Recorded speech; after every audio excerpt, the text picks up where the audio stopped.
Tem comigo em estúdio Rui Mergulhão, analista comportamental. Rui, boa noite, muito obrigado. Olá, boa noite.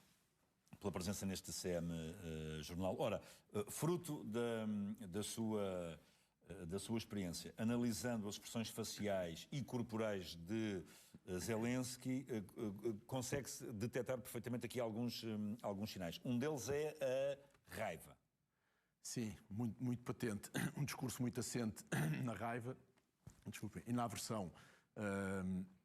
Há primeiro dar aqui um ponto prévio. Nós estamos a ver algumas das imagens selecionadas que supostamente ilustram esses estados de espírito, não é? Essas emoções. Gostava de dar aqui um ponto prévio, que é assim: nós, por norma, comunicamos aquilo que emocionalmente vivenciamos ou a forma como registamos os acontecimentos, se a comunicação for congruente. Se não for congruente, estamos a falar de outros processos. Não bate a bota com a perdigota. Exatamente, não é? E torna-se visível muitas das vezes aquilo que nós chamamos de mentiras, claro, como é o caso que estamos aqui a analisar. Claro. Ou seja, Zelensky está, de facto, num período de grande angústia, de grande raiva, de grande aversão sobre os acontecimentos, e isso é expresso em toda a sua comunicação. Há de referir também que, quando nós estamos em períodos mais pressionados ou mais duradouros de alguns acontecimentos, nós acabamos por só incorporar informação que vá de acordo com aquilo que nós estamos a viver. Se estivermos num momento de tristeza, por exemplo, podemos estar muito tempo a viver aquele estado, nós só validamos e quase que só incorporamos informação que seja de acordo com a tristeza. Claro. Neste caso da raiva, muito aquilo que se passa e da aversão àquilo que esteja a acontecer. Nós estamos a ver aqui esta sequência de imagens, não é? Retiradas do discurso de hoje. Esta imagem em concreto expressa o quê? Uma imagem com alguma aversão, e depois eu conheço a imagem porque vi os recortes de uma imagem que expressa a aversão de seguida com alguma raiva também associada. Muito patente em tudo aquilo que é o discurso, face àquilo que ele está a viver. Toda aquela comunicação é muito assente no mesmo estado. Mesmo quando ele pede ajuda, é uma ajuda com alguma raiva exposta, é alguma tensão sempre naquele discurso muito E há ali um momento assertivo. Em que Zelensky, no decorrer do discurso que fez perante o Parlamento, leva a mão ao peito, não é? É possível... se calhar estou a dizer aqui uma parvoíce tremenda, não é? Força. Se for, corrigir-me-á. É possível identificar esta mão no peito de que forma? Bom, é possível identificar quando há congruência. Então, olha, estamos a ver esta foto, não é? Quando há uma congruência... A foto quer dizer a imagem, não é? Quando há uma congruência entre o movimento e aquilo que é dito, por norma, valida aquilo que está a ser dito. Se houver uma incongruência... Reforça, é um sublinhar daquilo que está a ser dito. É um sublinhar, é um ênfase que nós queremos dar com aquela mão ao peito naquele momento, mas de notar que, se houvesse uma discrepância entre o movimento e a fala, significaria que existiria provavelmente uma incongruência entre aquilo que estamos cognitivamente a processar e aquilo que estamos a comunicar. Não é? Seria Mais de certa forma, não é? Planeado. Poderíamos ir por aí. É importante sublinhar que Zelensky é um comunicador nato. Não é? Certo, também. Contando com a intervenção de hoje, acho que já esteve em situações destas perante parlamentos de outros países 55 ou 56 vezes. Sim. Sabemos que é um ex-ator, não é?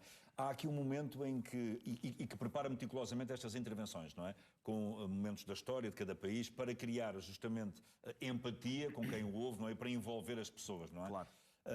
Há aqui um momento em que Zelensky sorri neste discurso de aproximadamente 15 minutos. Esse sorriso poderá ser interpretado como uma tentativa, lá está, de reforçar os laços de empatia.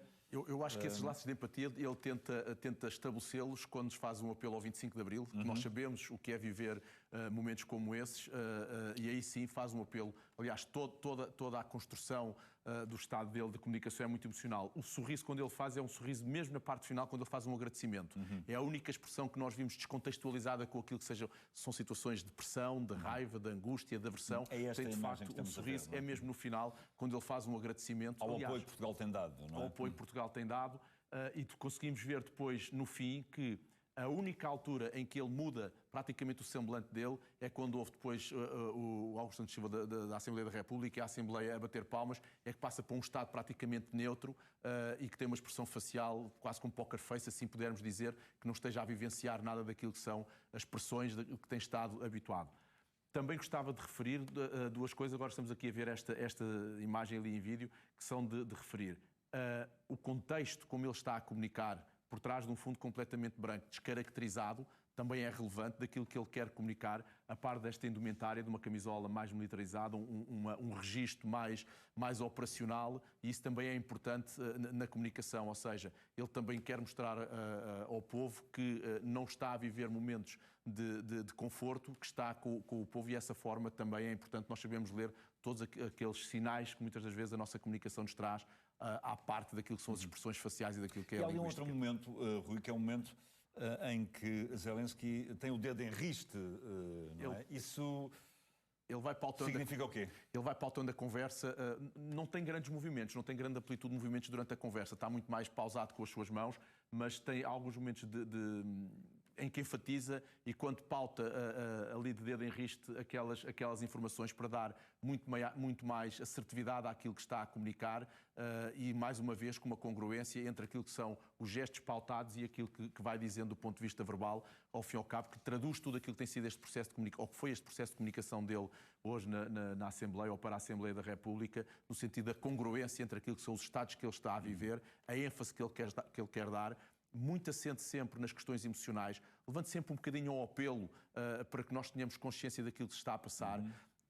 Determinando. Mas é um discurso genuíno, não é? Acho que sim, completamente, acho que sim. Volto a dizer, aquilo que eles estão a viver e que o povo está a viver, se houvesse um discurso descontextualizado daquilo que a expressão facial e daquilo que a linguística nos traz, ela seria visível, porque haveria certamente incongruência entre o que a face nos comunica, os timings e a própria voz. Se nós repararmos, há várias posturas de projeção. Bate tudo certo, Bate acho tudo que sim. certo, Há claro. algumas projeções de cabeça mais agressivas, com a voz a acompanhar, apesar de estarmos a ouvir também o intérprete por trás, ainda assim são visíveis que aqueles estados de facto são congruentes, e não deixa de ser, ao fim e ao cabo, o estado que ele está a viver, o que lhe vai na alma. e que lhe vai na alma, e aquilo que ele comunica. Rui, boa noite, muito obrigado por esta análise. Obrigado.